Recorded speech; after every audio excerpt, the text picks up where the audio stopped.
Hebsy, we are live on YouTube anyways. Very excited. Hi, everybody. Episode 247 coming up. This is the Red Carpet Show with me and Toronto Mike. It's also the day of Mike's big 8th Toronto Mike extravaganza live get-together. Close. And he's going to be recording a podcast. So if you're not doing anything later tonight, around 6 to 9 o'clock, Great Lakes Breweries on Maple Leaf Drive around... No. What is it? It's Queensway. No, Queen Elizabeth Boulevard. Queen Elizabeth Drive. I always get Queen Elizabeth and Maple Leaf mixed up. Oh, yeah, because so Canadian. Those are the two symbols of Canada, plus right. the beaver. Right. I can see that. The Maple Leaf, and it's the Queen. Shout out to the Queen. How much longer that's going to be. Hey, do you ever go to that Lucky Lion that's sort of hidden a little bit on the Humber, on the waterfront trail near the Humber River? They've got that statue kind of near the dog walk. Yeah, of course. Yeah, that used to be the entrance to the QEW. Like that was from, I guess, way back before our time, but before they made it was Highway 2 actually. Okay, was known as that whole Lakeshore Road all the way along was Highway 2 before the QEW was built. Right. It was Highway 2. They call it the Lucky Lion. So it would go through every town, right? Right. Credit Cooksville, Oakville, Burlington. New Toronto was part of that, I guess. Shout out to New Toronto. That's where the Goodyear plant was.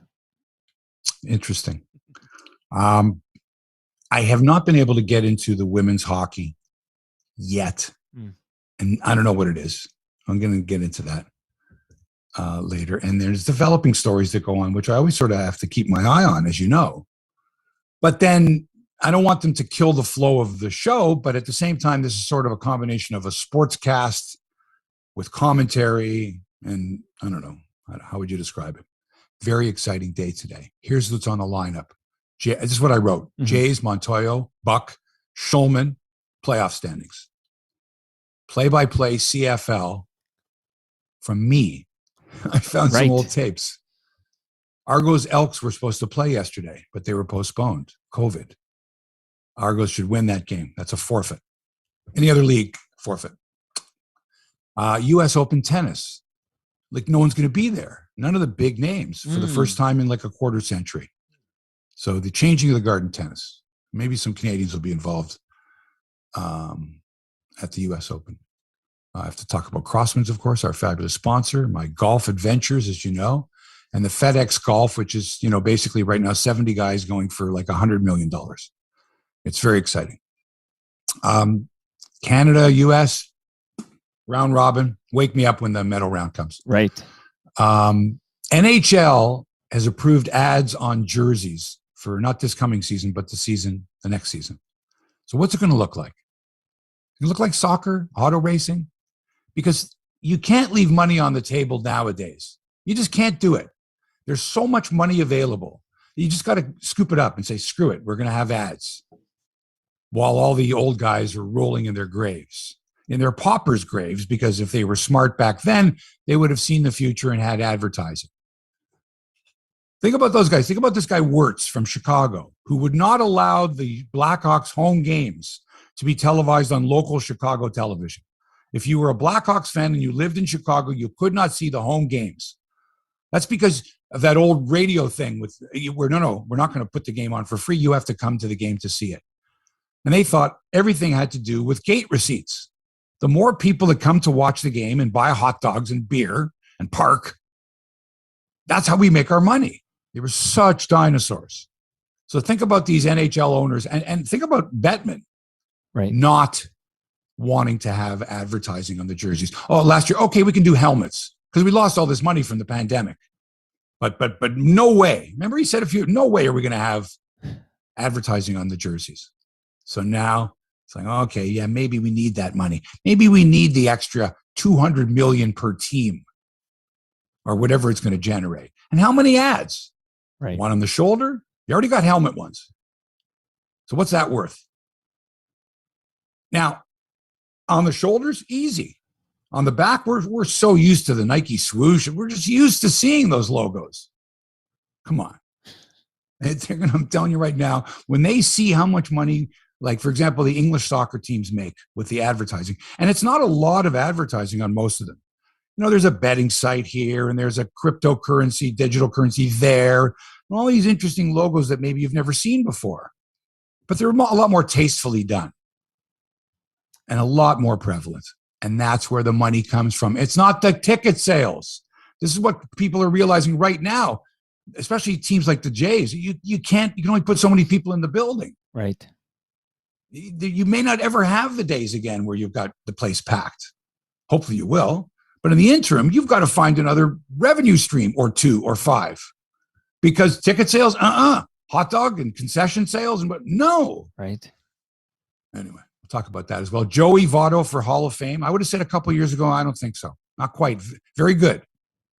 But what he's doing this year, he's making a case for the Hall of Fame. Yeah, last week we both put him in the Hall of Fame, I think. But I mean, even more. But see, now the national media, the national baseball media is going, wow. Right. Let's look at Joey Votto's numbers compared to other great players. And that's usually the way you do it nowadays, especially. It's easy. Right. What's his OPS? He led the league in OPS 7 times. So but years ago, who cared about OPS? But if you look back, all those Hall of Famers, OPS, which they never even calculated back then, prove that they deserve to be in the Hall of Fame. And in other cases, their lack of good OPS, there were other parts of their game. But getting on base is key if you're an offensive player in baseball. Okay, Hebsy, 2 things. One is that we can start this podcast now. I think it's 9:23 or something like that. Well, let's go. My Twitter is down, but I did so. on my I want to know if your Twitter's down. So on my mobile phone, I was able to tag you on a tweet. Just check if you're able to retweet the link to this YouTube stream. No, my Twitter doesn't work. Okay, so on your phone too? I know it's Twitter's both cases, got issues this morning. Okay, so we aren't going to tweet a link, and I'm going to count you I already down. put it on Facebook. And anyone else knows that at 9:20 or 9:23 right. on Friday mornings, we go. So let's go. All right, recording in 5, 4, 3. The following podcast is brought to you by Crosswinds Golf and Country Club in Burlington. For my money, Crosswinds is the best golf value in all of Ontario when it comes to public courses. $1 million views of the Niagara Escarpment featuring Rattlesnake Point and Mount Nemo, tremendous customer service, and of course, 18 holes of championship golf on a course that's so beautifully maintained you could eat off the fairways, tees, and greens. Or you could grab a bite and bevy out on the patio, your choice. I'll be at Crosswinds Sunday hoping to play the entire round without losing a ball. That would be an accomplishment. Wish me luck. Or better yet, try Crosswinds yourself. Go to crosswindsgolf.com, book your tee time online, go have a great time. And don't forget to tell them that Hebsy sent you. Now, Mike, let's start the podcast.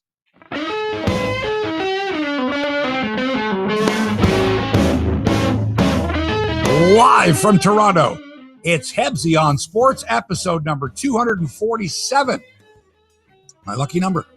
Hi there, sports fans. Mark Hebsher here, coming to you from our studios in Little Italy.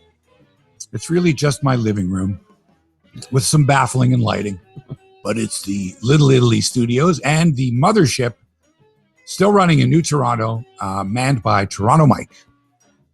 Hello. Hello. Hello there. I never speak during your intro. I'm always very careful. Don't stomp on the intro, but I felt like you paused for me to say hello. I did. So I wanted to say hello. Hello. Hello. And hello to Charlie Montoyo. He still has a job as the manager of the Blue Jays. I can't blame everything on this guy, but he's not the manager for this team. Not if they're going to be a championship team. Not this year. Not going to happen. So we'll talk about his managerial deficiencies, the lack of production from Vladdy Guerrero Jr., the ridiculously bad media coverage of the Blue Jays with nobody in the ballpark to describe the action, as well as the rest of the baseball story. The Yankees have won 12 in a row, those mother huppers. Andre DeGrasse, tennis, golf, women's hockey, the Argos, soccer, and much more. First, let's officially say hello to Toronto Mike and his freshly groomed nether regions. Feeling good, Hebsy. My balls are grateful. I use, again, the Lawnmower 4.0 because I use the Hebsy promo code at manscaped.com. Manscaped.com. It saved me some money, 20%. It also gave me free shipping. And I urge everyone who's a fan of this program to use the promo code Hebsy when they check out at manscaped.com, because that's essentially what's helping Hebsy keep this going every single damn week. And we're grateful that you're using the promo code. Thank you. That's Mike, my agent, right there. That's the old in the old style radio days, TV days. There was the host, and then there was the I don't know. They would call it a sidekick if Ed it was McMahon. an Ed McMahon, but not really. The other performer was usually the announcer. The one that would introduce the host, like and Don do the Pardo? commercial reads live, and be the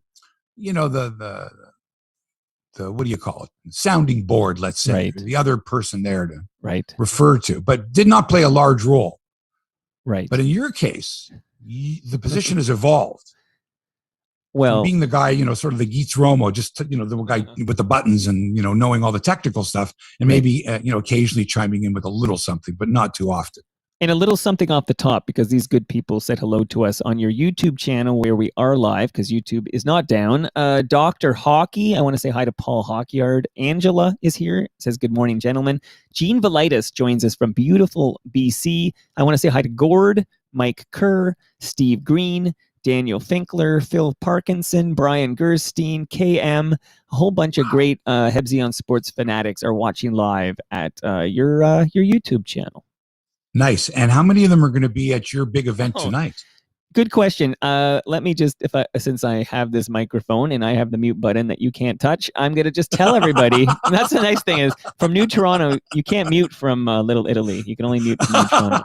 I like that a lot. You've got me by the balls. The freshly groomed ones. Well, yeah, they're smooth as hell, Hebsy. I love it. Okay, tonight. That's tonight. This is the 27th of August, 6 p.m. to 9 p.m. on the patio of Great Lakes Brewery. That's 30 Queen Elizabeth Boulevard down the street from the Costco in beautiful southern Etobicoke. We have TMLX 8. Hebsy's going to be there. If you want to see Hebsy, he's going to be there. We're recording the finale of Pandemic Friday, me, Stu Stone, and Cam Gordon. There's a fourth mic that Hebsy's going to jump on to say hi. And free food from Palma Pasta and a free beer from Great Lakes. Come on out tonight, 6 p.m. That's the only reason I'm going is the free beer and the pasta from Palma Pasta and Great Lakes Brewery. Best deal. No, I'll sit in with you guys. All right, there you go. So that's Toronto Mike's show, and we're dovetailing off that. We're piggybacking.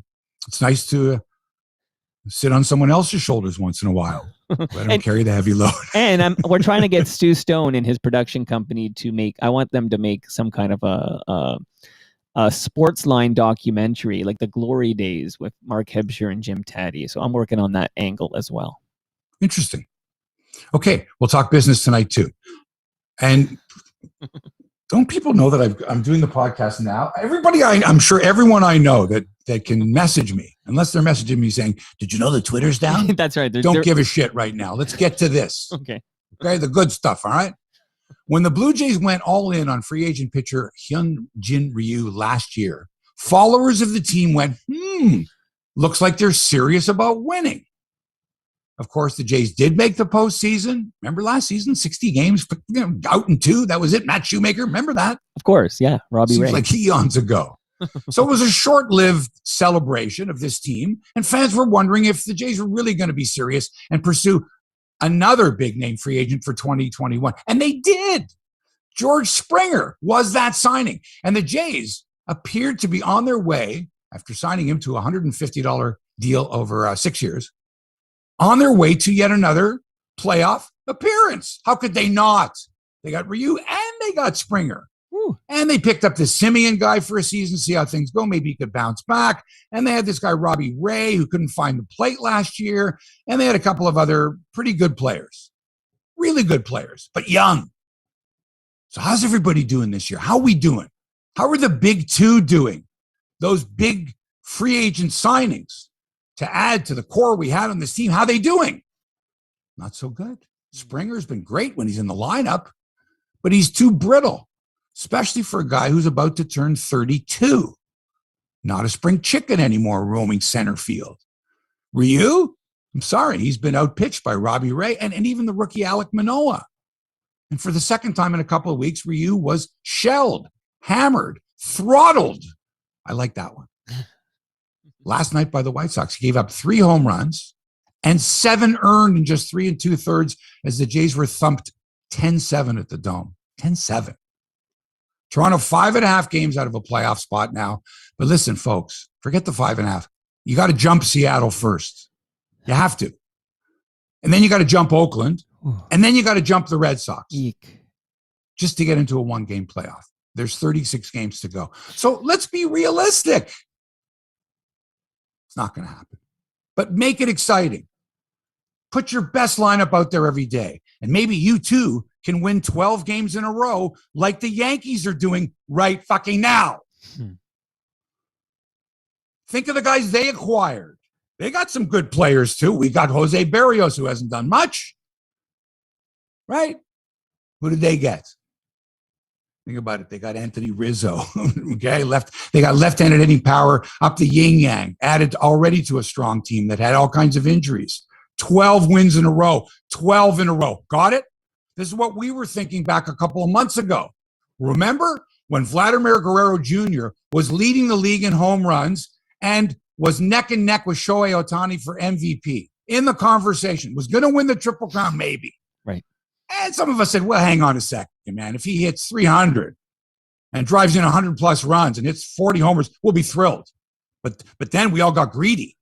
No, he's on pace to hit 50. He's on pace to the dude was not going to hit 330 or 340. He's not Michael Brantley. He's not Rafael Devers, who, by the way, is his buddy and I think he's only about a year older than Vladdy. He's a hell of a player, too. But nonetheless, Vladdy really was carrying the team when Springer was hurt on his back. Defensively, too. Well, folks, that's a distant memory now. Since June 19th, according to my good friend Scott Carson, the Jays' official statistician, I guess, with Sportsnet, the man. Yep. Since June 19th, Vladdy, and that's when Vladdy was leading the league in all those categories. Since then, Vladdy is tied for 11th in home runs. He's got 14. 21st in the league in RBI with 34. And 21st in batting average at 280. So now if I told you that post All-Star, he would be 11th, 21st, and 21st in the league, you'd go, well, that's not bad for a kid. First full major league, that's not bad at all. You're telling me he's slumping because he's only hitting 280 since June 19th? There's nothing wrong with 280. So Vladdy is, at this moment, hitting 310 with 36 homers and 90 RBI, and there's lots of baseball left to be played. Way to go. But he's hamstrung with a bad manager who keeps shuffling his lineup. You're going to bat 2, you're going to bat 3, you're going to bat 4. Where are you going to bat? You're going to go to the right field. The man can still hit, and he's out there pretty much every day playing first base. And when he's not, he's DHing so that Lourdes can play first base or whoever else they try at first base. Do you know that I think the Jays lead the league in – I think Montoyo has played more players starting at an unfamiliar position at the major league level more than any other manager. He did it twice this week. Josh Palacios had never played center field in the major leagues. This is a team chasing the playoffs. Okay, Josh, you get to play center field. Last night, Kevin Smith had never played the outfield in the major leagues, had barely played it in the minor leagues. You may as well throw him in there as catcher. I mean, you don't do these things when you're chasing down the Yankees and Oakland and Seattle and the Red Sox. You don't do it. These guys are nailed to them. But you think Tony La Russa is going to play guys like this? He's not. He's not resting guys. Okay, Charlie, what are you resting them for, Charlie? Now, you play them now. That's why Springer wants to get back into the lineup so badly. Okay? Reminds me of from Monty Python. Oh, it's just a flesh wound. What are you talking about? You should have been out forever. Charlie was worried you wouldn't come back this season. Now you're running the bases. And by the way, here's your hourly George Springer update. Got out of bed this morning, felt no pain. Okay, that's the update. I'm sure you'll have more later when you hear the game. So, I don't know, man. Josh Palacios, Kevin Smith, I'm sure nice, young, fabulous players. Bring them up. What are they going to bring up? Nate Pearson next? You're chasing a playoff spot. You play your best players. You play Corey Dickerson, Randall Grichuk, or Teoscar Hernandez to play center field. Not Palacios. Any of those guys can play center and have played center field at the Major League level. Kevin Smith in left field. What, Lourdes is that bad a left fielder? Dickerson is that bad a left fielder? What, you're married to this righty on lefty, lefty on righty bullshit? Come on, Charlie. You're talking Dickerson's a professional hitter. He's had hundreds and hundreds of hits against left-handed pitching. You're going to play a raw rookie that's never played the outfield before? All I saw of Kevin Smith, I don't even know if he actually made a play out there. He just kept looking up at home runs that Ryu was giving up, for crying out loud. So I need to go back to the game on Tuesday night. Here's what happened. So Palacios gets to start in center field. We're going, huh? What? Why? Strikes out in his first at bat, strikes out in his second at bat, strikes out in his third at bat. Now the Jays are down 5-2 in the ninth inning, and he comes up with the bases loaded and 1 out. And I go, well, of course Charlie is going to pinch hit. He's the tying run. They're going to fight their way back here after Berrios stuck the joint out and got yanked in the fourth inning or whatever it was. And now you're going to have a raw rookie who's already struck out 3 times, can't lay the bat on the ball, couldn't hit the ball out of the infield with a telephone pole. And you're going to have him step up to the plate because you're a good developer of young talent. And you need to show fans that this youngster Palacios is going to be a good one, even though I think he's 26 years old. And you're going to leave him in there despite his deficiencies at the plate tonight. He's totally overmatched. You're not going to play Grichuk or you're not going to put in Dickerson. You could pinch hit either one of them. No, you're going to let him back. And of course, he strikes out for the 4th time and takes the golden sombrero. But earlier that inning, Charlie, you decided that after Alejandro Kirk had singled and represented the 3rd run for the Jays, and even though they're down 5-2, he would have represented the 5-3 run. You're going to pinch run for him with runners first and third with Kevin Smith. So you're going to waste 2 spots there. Kirk's going to be out of the game, and Smith will be out of the game after he pinch runs. But you're the manager, even though Kirk's run meant nothing, a complete waste. And I don't know, I didn't catch the entire Zoom call with Charlie, but I didn't see or hear any reporter ask that specific question. Charlie, why did you pinch run for Kirk when his run meant nothing? And why would you leave Palacios in there after he struck out 3 times when he's the tying run and you could have used any professional hitter? Steve Green on your YouTube channel is wondering if you think the Montoyo's making these decisions, or do you think it's decision by committee or something? No, he's making the decisions. I don't buy this that they're calling down with a little buzzer that it's Ross Atkins or Shapiro going, no, put in so-and-so. No, that's the manager's job. Now, after the game, they might have a word with him. I don't know, but I don't think he's the puppet that some people think he is. He makes the calls. Now, does he do it while he's conferring with Pete Walker and the rest of the coaching staff? Maybe. Maybe it's by committee. Schneids, what do you think? Walker, what do you think? All right. And I think a lot of managers do that, even though the manager has the final say and he is the manager. The buck stops here. Right. The smart managers consult with their bench coach or their pitching coach. Sure. It's a team effort. Yeah. But Montoyo's team, I don't know. Maybe they're telling him something and he's going, no. I could do it in my Montoyo lilt. No. But I thought he'd been hitting the ball good. He'd been good. He hasn't been good. Struck out 3 times. What the hell? What kind of a manager does that? And I'm sure that La Russa was going, what the fuck is he doing? Hey, Hebsy. What manager puts in a rookie that struck out 3 times already and leaves him in the 9th inning? He's the tying run in a game that you've got to win. You've got to win. You pull out all the stops. You don't let this guy hit ever. Never. Hey, there's a comment from Brian that's got me wondering, can you recall questioning a manager's decisions this much? Like, who's the last manager you questioned this much? Well, I think we always, question the managers. I'm sure we did it with John Gibbons, but not to the point. I don't think Gibbons ever did this before. I don't think he ever left in someone who was failing, a raw rookie, when he had 2 veterans on the bench who could pinch hit as the tying run. I honestly don't believe. I mean, John Gibbons knew his baseball, but and as an in-game manager, sure, there were lots of times, why did he do this, why did he do that? Yeah, the team's losing, but in this case, no. And the pinch running for Kirk, I never heard anyone ask, had I been available for the Zoom call or had accreditation, I would have asked flat out, can you explain the reasoning? I would have liked to have heard him say, well, the reason I pinch ran Kirk was Kevin Smith's a better base runner and he'd be able to break up the double play. which doesn't work that way anymore because you can't really break up a double play. So having a speedier runner at second, and remember, he's not the tying run, he's not the go-ahead run. His run means nothing. And what if you tie the game? Now you go extra innings, and you go, okay, Kirk. Oh no, sorry, you've already pinch run for him. He's out. Smith, I need you. No, sorry, used him already. Dumbass. So the Jays had a 46.9% chance of making the postseason on the 10th of August. Since then, they've gone 6-10, and they now have an 8.7% chance according to Fangraphs. Thought I'd throw that in there. Eek. You know, it's like you're at the poker table. What are my chances? What are my chances of drawing this card? Yeah. What are my chances realistically of achieving that? What are my odds? And most people, I would think just about everyone, they look at risk reward in life. Sure.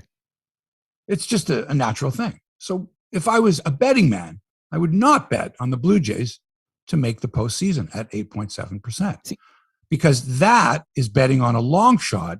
And generally speaking, people who bet on long shots are suckers.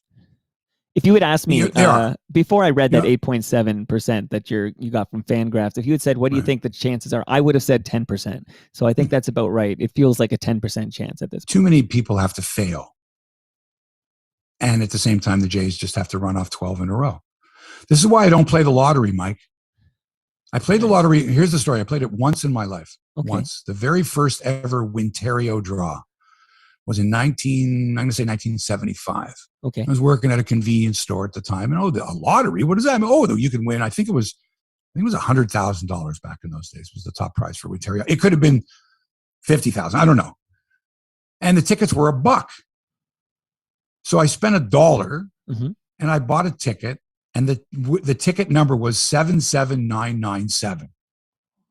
Anyway, they have the draw. It didn't win. Right. The next week, the winning ticket number was 77997. Wow. I went, holy shit, I had that number wrong week. And I figured that's about as close as I'm ever going to come. And I've never bought a lottery ticket. I have not, because I think it's just a sucker bet. But I can see with the commercials, your dream coach and the whole deal. It's beautiful. It's based on dreams. Right. Unfortunately, when I used to do man on the street interviews, whenever the big lottery was, a huge number, 40, whatever the number was. And you'd see these huge lineups of people who wouldn't normally buy lottery tickets, but they're lined up for the 40 million or the whatever draw. And I remember interviewing them, and people would say, I said, okay, what are you going to do? This is half the fun. Hi, what if you won the lottery? What would you do with the money? I mean, it's a beautiful question. Right. And this one lady, she says to me, I put it in the bank. And I say, well, what fun is that? She goes, well, I would be able to sleep better at night. I'm going, so your dream is to be able to sleep well at night. And she said, yeah, and I would sleep well at night if I had all that money in the bank. I went, oh, okay. People have different, it's not buying a yacht and buying a car and woohoo, traveling the world. And for some people, it's something as simple as being able to sleep well at night, knowing that you've got cash in the bank. Okay. Well, like Forrest Gump said, right? One less thing to worry about. Yeah. True that. Okay, so Fangraphs 8.7% chance for the Jays. And if you saw what happened this week, Ryu and then the other guy that they got, Jose Barrios, it was very exciting when we first got him, but his last few starts have not been very good at all. Both pulled early, putting more pressure on the Jays. And we have to step back and say this is a good team. They're in a tough division, but they're just not good enough. And all you have to do is look across the diamond at the White Sox and to see what they have. They have great young talent as well. They have a great leadoff guy, a former batting champion, Tim Anderson. But their pitching is exceptional. You're talking about 4 top-line starters and the deepest bullpen, one of the deepest in baseball, with 2 legit closers, Kimbrel and Liam Hendricks. Monsters. Right. We don't have that. So tonight we go to Motown. We get the Tigers. Maybe we can sweep them because we have to. Steven Matz against Matt Manning in the pitching matchup. Gene Velitis points out that Scruff Connors won $100,000 in the lottery once. He did. Jeff Neufeld. Right. Oliver Scholem. Shout out to Meanwhile, TJ the Jays in broadcasts have gotten, what's that? I said shout out to TJ Connors working in Winnipeg. His boy TJ's working in Winnipeg. He's a good boy. Jays broadcasts have gotten, if you can believe it, worse. Unbearable. To the point where now you can just tune in, you can get Ben Wagner's audio. And by the way, Mhm. Shout out to Ben. Ben is doing an unbelievable job by himself. Okay? By himself. He is talking to the audience as if they're with him in the booth. I've been listening to a lot of his broadcasts lately. Took a trip the other day. We were up to Perry Sound, played a little golf. It was lovely, great driving. I'm listening to the game on the way back. That's a tough job. By yourself. No one at your side, except for, I think, Tom Young, the engineer, sitting next to him in the studio, right? And when he's at the game, when the game is from Rogers Center, it's fantastic. It's tougher, even tougher when you're on the road, because he doesn't go on the road. You have to watch it off a monitor. But great job. And in comparison, you can now you can sync up the audio, Mike, with the TV broadcast. You can kill the audio on the television, and you can tune in the audio and sync it up. There's a way to do it where you're listening in real time to Ben's broadcast in sync with the video from Sportsnet. Have you been doing that? Yeah, it's great. It really is. Because Buck and Pat are not at the game. They're hundreds of miles away. We've gone through this a million times, and they're a step behind the play. And there have been a couple occasions where Buck or Pat, I think Buck's dropped out. The signal dropped out a few times, which is very annoying. And the other thing is that yesterday there was at least 2 occasions where the ball was hit. And as it's hit, you're watching going, well, that looks like it's pretty well hit. But Buck's play-by-play is fly ball, left field. And then you're watching the left fielder looking up. He's not going for the ball. He's looking up, but Buck is still going at high fly ball. Oh, no, home run. Now, on the one that was a line drive, it's different, because as soon as we left the bat, you could just tell. It was, and he didn't even have time to fly ball. He was, up ball, get up ball, get up ball. Right. But he's sitting at home in Florida. Now, and Dan Shulman is like 6 blocks away, but of course Dan has been doing ESPN games this week. He did one game till 4:00 in the morning from his home in Toronto with Eddie Perez, who's in his home, I think in Miami, I'm not sure. And they're both on watching the game on monitors, and it's the Dodgers San Diego going 16 innings. Okay? 16 frickin' innings. And they're up till 4:00 in the morning Eastern time calling this game. So Dan was not available anyway, and he's not going to be back on the air till Monday, even though he's in Toronto. And Ben Wagner's in Toronto, and they're allowed to go and broadcast from there. We got these 2 guys in the States, one that won't come up because he won't get vaccinated, and one that's been up here already once for the opening series, and then, go back to Ohio. Man, you have Blue Jay fans that are so loyal. They love this team so much, and they're just getting the shaft. They're getting pissed all over. And I don't understand why you wouldn't want to provide the best possible coverage for this team. And you're not doing it. 2 quick things. One is that I once attended, I didn't call the game like Dan Shulman, but I attended an 18-inning game once. That's my personal record at the Dome. And secondly, I guess you touched on it right there, but I guess you need to concede that there's a good chunk of this fan base that doesn't seem to care that Buck's not at the game. Well, they're putting up with it because they know how to watch baseball. You don't need to have Buck to help you. You're just like, I don't know what to do. Right. I can't see what's going on. Right. And in fact, like I said, you could turn the sound down and probably get a better idea what's going on just by watching it yourself. You don't need the description. And what would you? Which is why television play-by-play evolves completely differently. The radio play-by-play was descriptive because no one could see the game.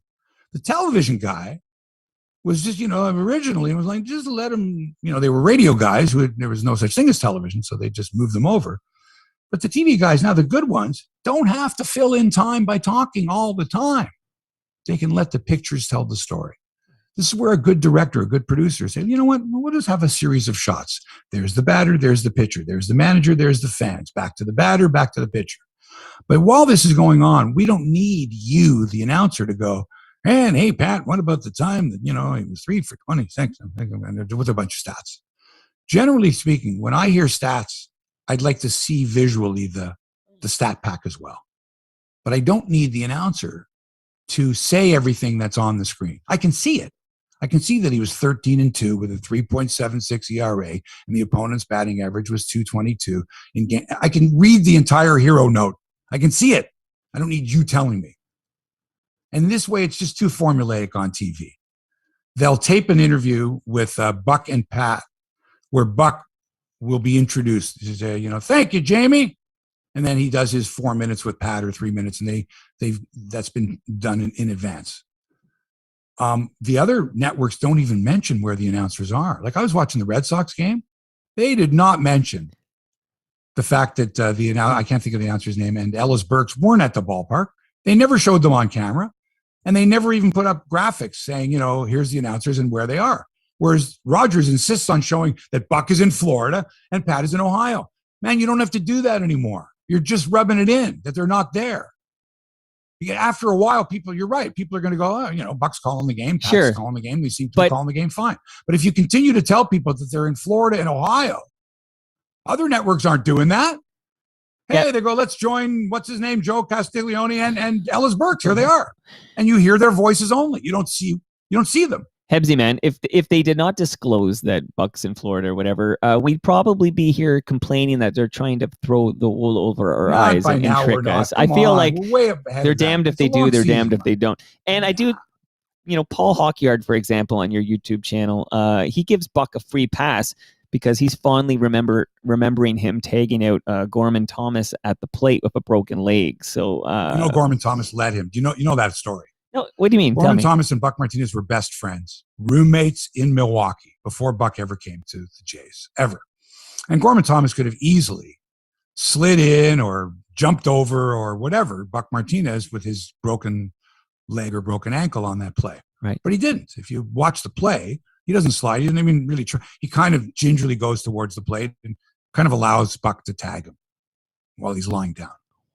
I never heard this. He never tried to kick the ball out of his glove. He never made a slide, right? Which is what you do if you're trying to score. So he knew it was his buddy, and he knew Buck was in pain. Now, even if they weren't buddies, I just think that, man, I don't think, except for Pete Rose, who couldn't give a shit about some other player. Sure, even I don't think another player would, with an injured player down like that. And if I'm not mistaken, the run wasn't that important. Wasn't the game-winning run, for example. Wow. But the way I understand it was Gorman Thomas, took pity on his former buddy. Wow. And allowed himself to be tagged out on that play. I hadn't heard that, Hebsy. I had never heard that. And that play's like etched in my mind as well. Like just that moment he throws the third. And tremendously courageous by Buck. I'm not taking anything away from Buck at all. Right? But had Gorman Thomas tried to score on that play, he would have been successful. Had he really tried to score and evade Buck's tag. And speaking of our smooth balls, Paul just says, yes, he agrees with you, but it still took balls to stay in there. Oh, for sure. But I thought I would give you the full story. No, I love it. I never heard that before. I did not know they had a relationship like that. Yes, they did. Fascinating. And Gorman Thomas, one of the nicest, coolest guys. One of the best interviews, always approachable. That whole Milwaukee team was great. They had Harvey's Wallbangers, Robin Yount, Molitor was great. Cecil Cooper, Sal Bando, man, they were awesome. The pitching guys were great. Raleigh Fingers, George Bamberger, and Harvey Keene. Keene was the manager, and then and then Harvey Keene, Harvey's Wallbangers, and then George Bamberger took over that team. They were great. I love that team. Love the Brewers teams of the late 70s, early 80s. There you go. We miss them in the AL East. Yeah. All right, we're talking about play-by-play. I told you, I think I mentioned I found a bunch of old cassette tapes from when I was the voice of the Argos, when I was the voice of the Leafs with Joe Bowen. He was the voice of the Leafs. I was the color commentator. Stuff like that. So the Argos were supposed to play in Edmonton last night. The game was postponed because of a COVID outbreak on the Elks. Mm-hmm. And I think the CFL dropped the ball here, as they've done for many, many years, the league. This has never shown strong ownership. The Argos should have won the game by forfeit. The Elks should have been fully responsible for their team, and instead they allowed protocol to be broken, and they should suffer by having to forfeit that game. Unless there's a suitable replacement date can be found, like in the NFL, that's what they're going to do this year. Right? If there's not a suitable date, you forfeit that game. You lose. Your guys had COVID, game postponed, forfeit the game. Not postponed. It's a win for the other team. All right. So I did play-by-play of the Toronto Argonauts, 1995, 1996. So prior to that, I was working at Global,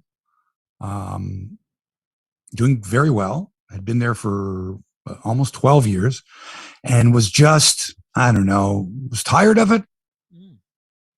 The baseball season had just been canceled. It was, I don't know. I remember us struggling for stuff to do that whole summer of 94. And I think I became just sort of very disillusioned with just sort of everything that was going on here. I'm staying up late to tell you about stuff. There's nothing going on. There's no baseball. Canceled the season, shit like that. So by early 95, I was ready to go. And I'd gotten an offer from Q107 and 640 Radio, owned not by Chorus at the time, Westcom, I think. Was Wick. it Wick? Yeah, right. Wick. Right. Anyway, knew a lot of people there. Program director Danny Kingsbury approached me. We'd love to have you. We're getting the rights to the. Love for you to come aboard to morning sports with Jesse Jean and brother Jake Edwards in the Q Zoo, because there was AM and FM. Right. And do the Leaf games and do the Argo games. And I had always wanted to do play-by-play, and I had the Leaf play-by-play gig and the Argo play-by-play gig. So I said, okay. So by early 1995, I guess by May or so, I left Global, took on the job. My first gig was Argos. Leafs wouldn't start till that fall. A couple of weeks goes by, I get a phone call. We can't give you the Leafs job. You can't do play-by-play. You can do color. Joe Bowen's the play-by-play guy. The Leafs insist. I'm like, oh, shit. It's one of the reasons I left. I wanted to do Leaf play-by-play. Anyway, long story short, Joe stayed. I completely understand. He had been there for many years, had friends with the Leafs. This Hebsy is not going to become an interloper. He'll do color. So it used to be Gord Stellick that did color with Joe, but they switched radio stations, went from the Fan. 640 ended up with the rights. It was actually on Q107 the first year. Right. And I did Leaf color with Joe Bowen. Now, I did one game, play-by-play, when Joe had a bad back, and I'll play that at some other time. My only NHL call. Wow. Leafs Habs, Maple Leaf Gardens. But this was the Argonauts against the Alouettes, the Eastern Final in 1996. The Argos went on to win the Grey Cup that year with Doug Flutie. The Grey Cup game was played in Hamilton. They won it that year. But the Eastern Final, I did the play-by-play. I didn't do the Grey Cup game because my boss called me to say TSN Radio is doing that. It's going to be John Wells and Leif Pedersen. No local radio. I wasn't made aware of that until the last minute. I thought I'd be doing the Grey Cup game on radio, right, which was another one of my, fantasies as a kid. Sure. Hi, everybody. Mark Hebsy here with Don Whitman, Anis Stukas, Johnny Issa, Argos, the Edmonton Eskimos in the Grey Cup, because they were my team. Anyway, closest I got was the Eastern Final of 1996. Here's me and Wally Zatilny. Can I play the ID first? I got yeah. So absolutely. Here's an ID, and then I'll roll right into the play-by-play. Here we go. Do it. This is Roy Green. On Talkline, we confront the people who make the news and deal with the issues. Join us on Talkline, weekdays 9 till noon on Talk 640. Mark Hebsy, Wally Zatilny, Talk 640, the voice of the Toronto Argonauts. Terry Baker, the former Argonaut, places the ball on the tee at the 35-yard line and deep for the Argonauts. Jimmy the Jet Cunningham, who led the CFL with 2,638 all-purpose yards. But the best kickoff returner is the guy next to him, Mike Pinball Clemens. Jimmy's a better punt returner. Pinball's the better kickoff return man. And the stats certainly bear that out, as Clemens averaged 26.8 yards a return this year, a long of 72. Here's Baker. We're underway in the Eastern Final at Skydome, and it's Clemens at the 19-yard line of the 20, 25-30, 35-40, down the left sideline. One man to beat Terry Baker, to the 50, to the 40, to the 30, to the 20, to the 10. It's a touchdown for the Argonauts. No flags, and this crowd has erupted on the first play of the game. Michael Pinball Clemens running it back for a touchdown of 91 yards.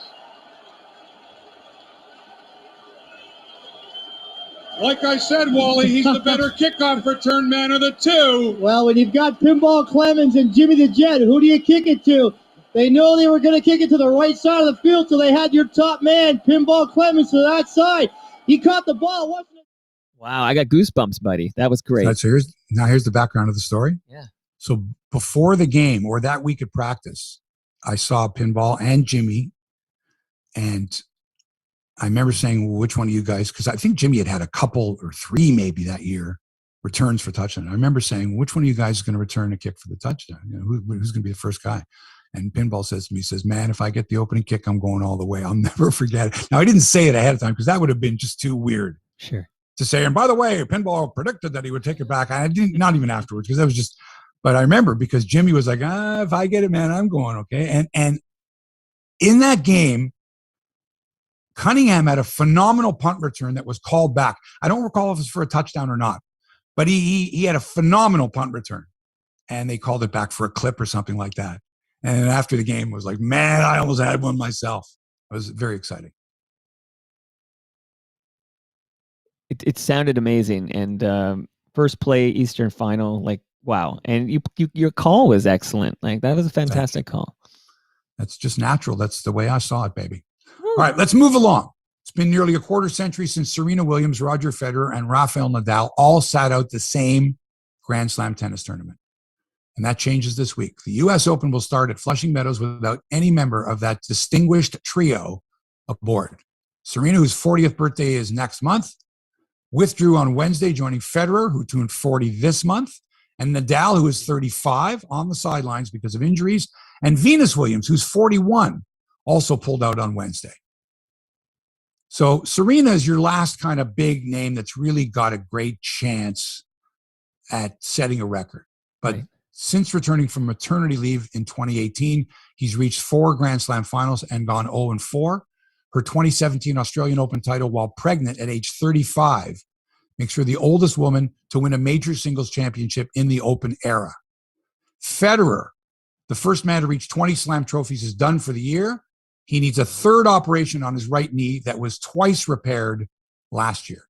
Nadal, who matched his rival's total by getting his 20th major at the French Open last year, also done for the year, troubled by recurring left foot pain. Mike, I'm thinking maybe the U.S. Open shouldn't be this late in the season. Maybe they should change things around like they did with the major golf tournaments where they moved the PGA up, where, I don't know, the Kentucky Derby one year was later, the Queen's Play. There's something about coming to the last major and like there's nobody around, man. They're all hurt. Right. All the big names. Interesting. And so the U.S. Open is suffering this year because of all the big names just not being healthy anymore. And even watching Federer last time out, it was not embarrassing, but getting there, like, I don't want to remember Roger Federer as that slow 40-year-old with bad knees that just you're hoping that he doesn't embarrass himself. He's not going to win another major championship. But at the same time, wouldn't it be great if at that advanced age he reached the final? Like the year Jimmy Connors made it to. I forget. Was it the final, semifinal? And he's yelling at the chair umpire, I'm 39 years old. I'm 39 years old and you're treating me this way. Like that kind of thing. Where it was, yeah, Jimmy. Yeah. Might have even been the quarterfinal. I don't know, but it was I don't think it was a final. That's for sure. And people were just, don't leave us, Jimmy. Don't leave us, Roger. Don't leave us, Serena. This is the problem with your heroes, that at some point they have to go.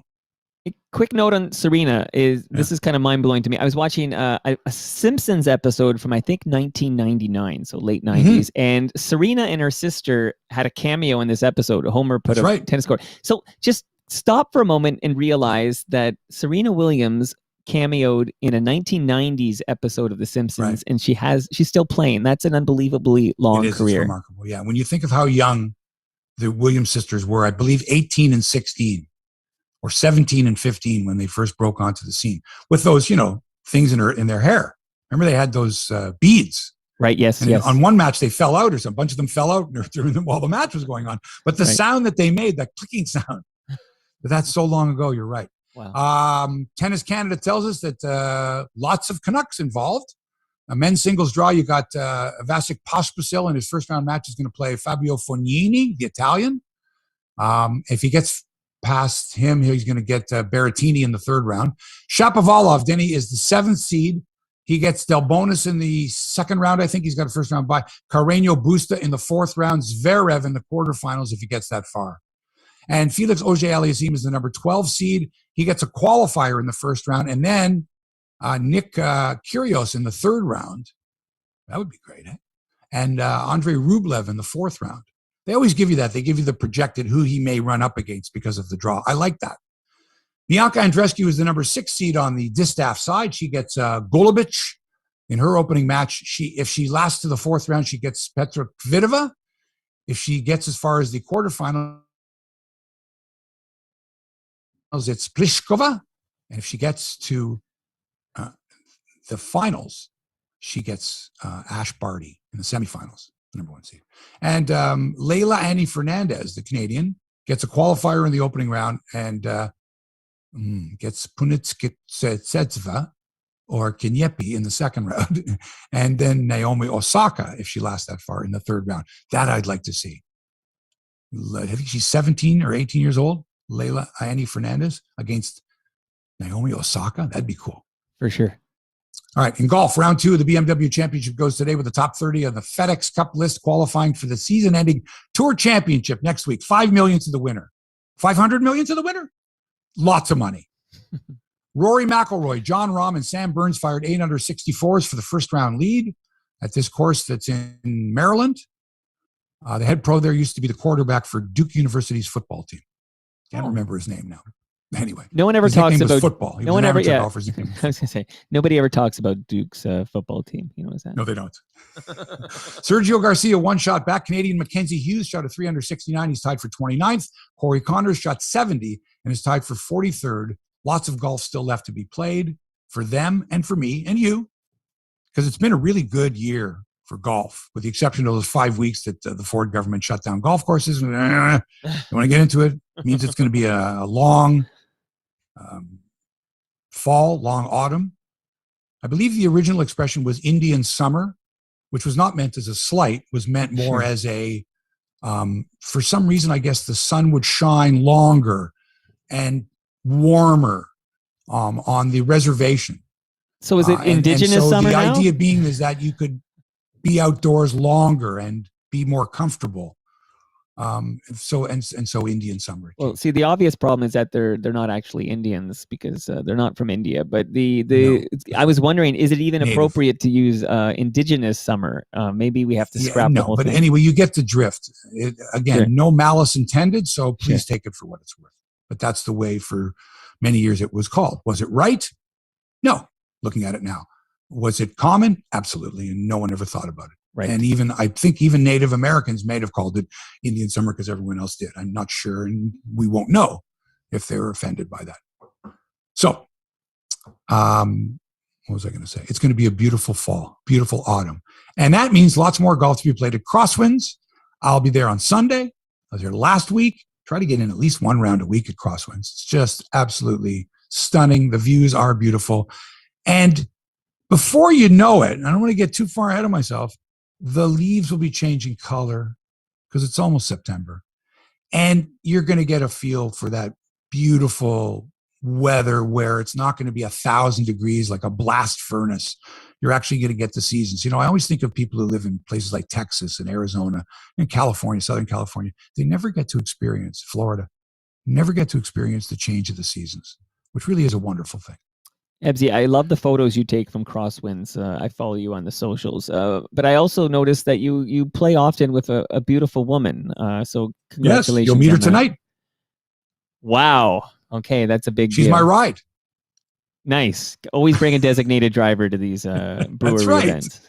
That's right. How can I enjoy Great Lakes brewery products, and fantastic company and a wonderful event, unless I have a designated driver? I'm excited now. Now I'm nervous. Too. I'm nervous to meet this She's person. nervous too. So now, okay, good. Go. She's nervous in meeting you because she listens to you all the time. Amazing.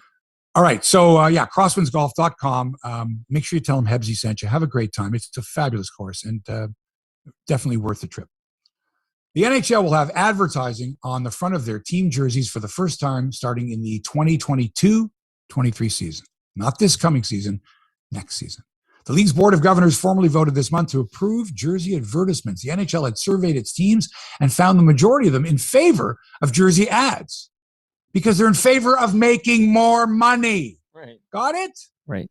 The ads will be featured in a 3 by 3.5 inch rectangle, which is larger than the NBA's 2.5 by 2.5 inch space, because the NBA has those little, cute little undershirt type of things.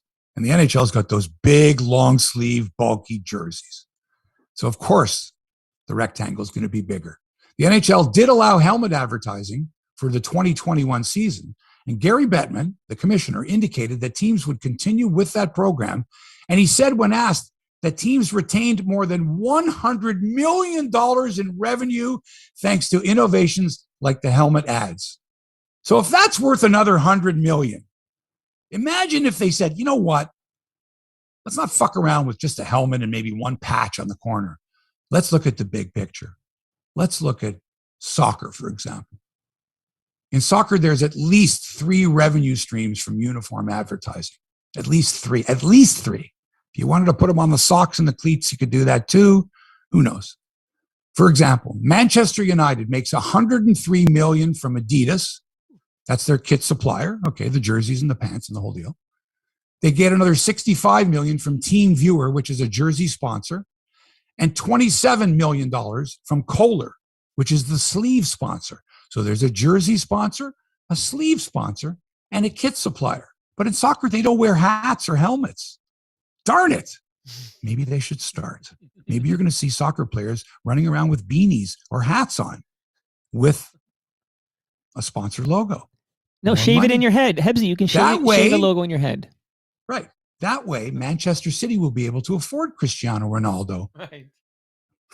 who they're negotiating with right now. Right. Because the money is staggering. Right. So here's what Man U gets annually. Just from jersey sponsorship, $195 million. That's going up. So let's just say the pot, $200 million a year. You know what kind of players that buys you? Oh, that's right, Cristiano Ronaldo. So why would NHL teams not want to do this? Why wouldn't they want to say, I got it. We got the pants sponsor. We got the helmet sponsor. We got the shoulder patch sponsor. We got the stick sponsor. We got the visor sponsor. Because don't tell me that you couldn't put a little sticker in the upper corner of the visor that will have nothing to do with the player's peripheral and sell that too. You can't and do why it. just one helmet sponsor? Why not the front of the helmet sponsor or the back of the helmet sponsor? You know the front answer. of the jersey, back of the jersey. If Nike swoosh is on every single hockey jersey, at least once, like maybe is it on the back collar there, right at the back on the base of the neck and I think the front so. too? I don't know. But you could easily put 3 or 4 on every hockey player and nobody's going to notice the difference because there's lots of uniform. And think of all the close-ups. There's his pants. Now, you used to see the little CCM logo on the pants and a little CCM logo on the helmet. I don't know what they were paying for that. I'm sure it was a pretty penny, but we're way past that now. I'm like way past. Okay. Just slather ads, just like those. Remember the first time you saw those European hockey teams at the Spengler Cup? Right. You go, whoa, Davos. what the hell is that? Right. Hebsy, we both know that's coming, but they can't do it all at once, right? So they bring it in baby steps, and then next thing you know it's like that. But they can't just say it's like that tomorrow or next season or whatever. Right. They have to kind of sprinkle it in slowly. You know that you could look forward and say, we're going to earn this much revenue 5 years from now because we're going to have these revenue streams. And if they come back to full capacity at rinks, they're going to get all that plus. Think about that. The only reason they started thinking about this seriously was because they couldn't put butts in the seats, sell concessions. Couldn't do it. So all that lost revenue there, they had to find a way to regain it, or at least now that they've got these streams, the taps are wide open, baby. Yep. Think about this. Have you noticed the umpires in baseball this year? Their black uniforms. Have you noticed a logo, an unfamiliar logo on every single umpire? One you've never seen before, unless you're into cryptocurrency. Have you noticed that, Mike? No. Okay, check out the umpires. And the umpires are on camera a lot. Sure. Interesting. It's a digital currency company. Wow. A lot of money, my friend. Never let a good catastrophe go to waste. There you go. Canada beat the U.S.A. 5-1 at the Women's World Hockey Championships in Calgary. A huge win for Canada, considering the U.S. has won 8 of the last 9 World Championships. But, folks, it's only the group stage. It doesn't mean shit. Okay, it's not for a medal, so I can't get up for it. And there's no fans in the stands. I can't get up for it. I love Canada, and I hate the United States. Only when they're playing Canada. Did you watch? I hate the United States. Did you watch last night? No. Because, again, I'm not up for it. But if it's for a medal, I'm there. Okay. I wish I could get up for the round-robin games, but I can't because I know it's going to be Canada, U.S. There's no other country that comes close when it comes to women's hockey. No crowds, no atmosphere. Hopefully there will be. There won't be crowds, but hopefully there'll be, and I don't know how, some atmosphere for the gold medal game when these two go. Hopefully. Andre DeGrasse, the world's fastest man, ran a wind-aided 9.74 at the Prefontaine Classic in Oregon last weekend against the best in the world. Woo. 9.74 is the fastest 100 meters ever run by a Canadian, ever. Even though the time will be adjusted because of the wind. And I don't know the kind of calculations they take into consideration for this to make it an official. You know, plus, and it was a considerable wind. It was like a plus 2.9. Right. But even if they change, even if it's a 9.8, it's still going to be the fastest ever by a Canadian. And it's great to see Andre DeGrasse blowing past the best in the world and proving that he's indeed worthy of being called the world's fastest human. He is. It was a fantastic race. And he came from like 6th to win it. He's good. Yes. And remember, folks, the next Olympics are in 2024 in Paris. Less than 3 years from now.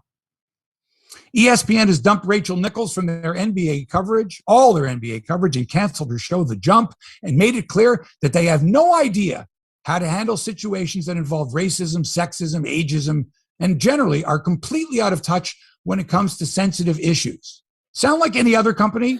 Like almost every company nowadays? Nichols said some things about Maria Taylor, one of her coworkers who happens to be Black, that were captured from a server that recorded a phone conversation that Nichols thought was a private conversation while she was in her hotel room, which was Disney-owned hotel in the Orlando bubble last year. ESPN is owned by Disney. Right. Mike, there's an expectation of privacy in situations like that, I do believe. And I'm not condoning what Nichols said. She should be reprimanded. But I'm concerned that her privacy was violated. Because in order to record or eavesdrop on a phone conversation, both parties must be made aware that they are being recorded in the states of Connecticut, where ESPN's located, and Florida, where the Disney-owned hotel was, where the NBA bubble was. So if Rachel Nichols wanted to, and I'm no lawyer, I do believe that she could have a very strong lawsuit launched against Disney, the same company that is fighting a lawsuit by the famous actress Scarlett Johansson, has a similar lawsuit against Disney. It has to do with expectation of privacy, I do believe.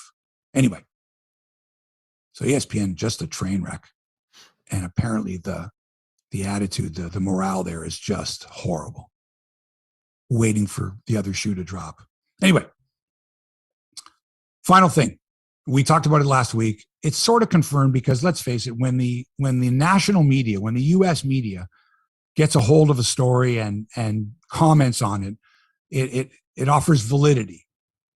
You and I were talking about Joey Votto and whether he should be in the Hall of Fame. We both agreed that, man, this guy's got some fantastic numbers and he is Hall of Fame worthy.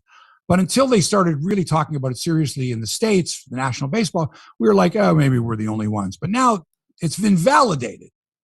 Joey Votto this week from Etobicoke, Ontario, Richview Collegiate, Blue Jay fan growing up, the biggest you can imagine him as a kid.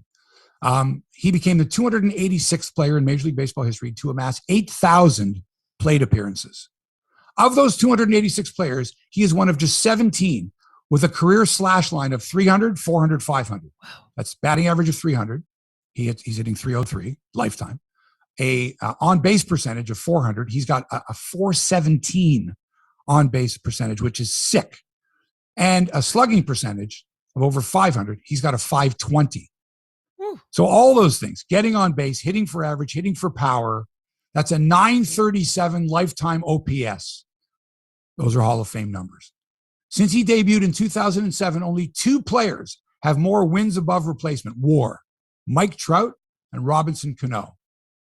His 417 on-base percentage is the 25th best mark ever. He's one of 6 players to lead the league in on-base percentage at least 7 times, joining Ted Williams, Babe Ruth, Barry Bonds, Rogers Hornsby, and Ty fucking Cobb. Wow. After 2 down years where most of us thought that's it for Joey, he's not going to come back, and pretty much threatened his Hall of Fame candidacy, he has dominated this year with a 952 OPS. Since the break, Joey Votto leads all of baseball with 17 home runs and 41 RBI and has the Reds contending for a wild card spot. The bottom line, entering this season, you had Albert Pujols, guaranteed Hall of Famer. Miguel Cabrera, guaranteed Hall of Famer. Mike Trout, guaranteed Hall of Famer. And Yadier Molina caught more games than anybody in the history of baseball, multiple World Series winner, guaranteed Hall of Famer. I think we can now add Joey Votto to that list. Wow. Sold. And he's so much fun to watch. And again, I'll say it again, he could have his own show, man. Anyway, that's it for episode 247 of Hebsy on Sports. Thanks so much, as always, to Toronto Mike for production and inspiration. Hit him up at Toronto Mike. And this big TMLX 8 goes tonight, 6 o'clock to 9 o'clock. Great Lakes Brewery on Queen Elizabeth Drive in the Evans Avenue, Queensway area. Is that about right? Evans Avenue and Queensway? Yeah, like Royal York, between Royal Evans York and Road. Queensway off Royal York. You'll find it. Down the street from the Costco. I'll be there. Mike will be there. Who else going to be there tonight? Humble Howard Glassman's going to be there. Humble Howard's going to be there tonight. Peter Gross. Woo. Lauren Honickman. Nice. Whole bunch of interesting cats. And of course, all FOTMs who have been with us every week of this Pandemic Friday experience. And can't wait to see everybody. Excellent. So there you go. Thanks as well to our outstanding sponsor, Crosswinds Golf and Country Club. Go to crosswindsgolf.com and book your tee time online. And don't forget to tell them Hebsy sent you. You'll have a great time there.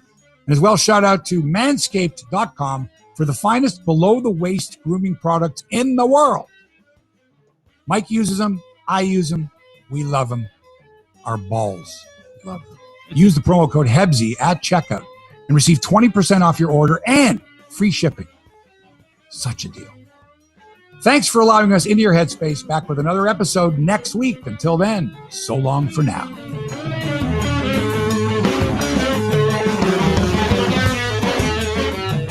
This podcast has been produced by TMDS and accelerated by Roam Phone. Roam Phone brings you the most reliable virtual phone service to run your business and protect your home number from unwanted calls. Visit roamphone.ca to get started.